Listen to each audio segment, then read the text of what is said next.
Thank you, Madam Chairman. First of all, Mr. Ross, I want to go back to the question about mapping, and I'd like to know, is it possible to use maps for regulatory purposes? So right now, the NAHD Plus and the National Wetlands Inventory are not used for regulatory purposes. And in fact, we can submit significant letters from the last administration saying that. In fact, EPA published a blog in 2014 saying they cannot be used for regulatory purposes now or ever. The last word I don't agree with. I actually think we can improve these maps and use them in the future, but we have work to do. So you think you could use maps like the Natural Hydrographic Data Set and the National Wetlands Inventory, those type maps for regulatory purposes, or particularly for jurisdictional determinations?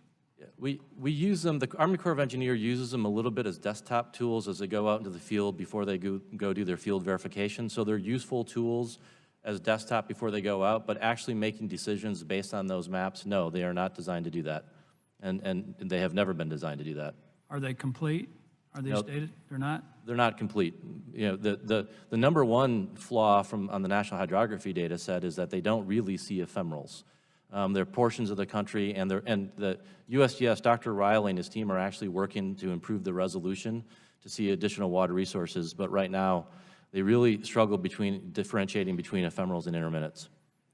Then it seems to me that we're the previous administration particularly, and maybe the administration before that, is making decisions on incomplete data sets.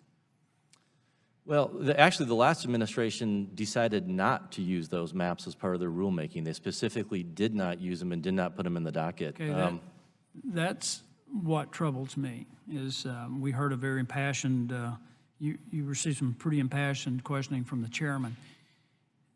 And I know people have great concerns. We've gone through water quality issues before.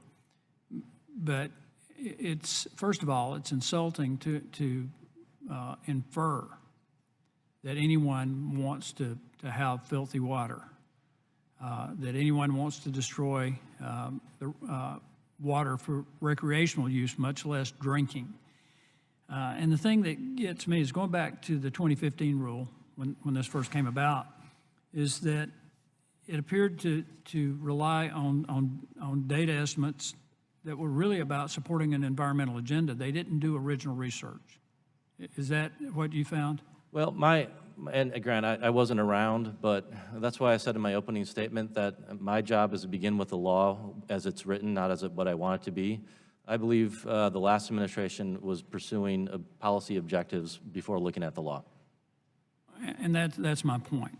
The last administration transferred benefits from estimates that really didn't apply to the rule. And it became, I really think it became more about more government control than it was really finding solutions to the problems that we do have. And I worked for two international engineering companies, one of which was Environmental Systems. And I know we've got the technical ability to make dramatic improvement in water quality, air quality, land use, pretty much anything you want to do, but that has to be your primary objective. It can't be a political objective. If it's just a political objective and you don't apply the right science, the right engineering, the right technology, you don't get the result that you really want to have, unless, of course, the only result you really want to have is control.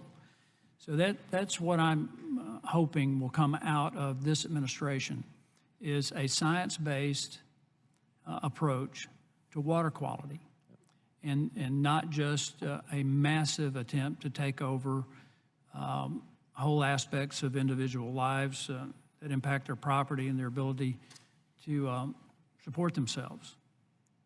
We have great scientists at EPA and in the Office of Water, and I rely on them every single day.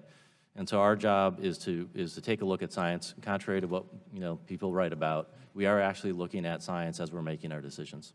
Well, I appreciate the fact that you're here today. I want you to answer the questions of all the colleagues on both sides of the aisle accurately and confidently, and even when it appears that you're being browbeaten to speak truthfully about the work that you guys are trying to do. With that, Madam Chairman, I yield back.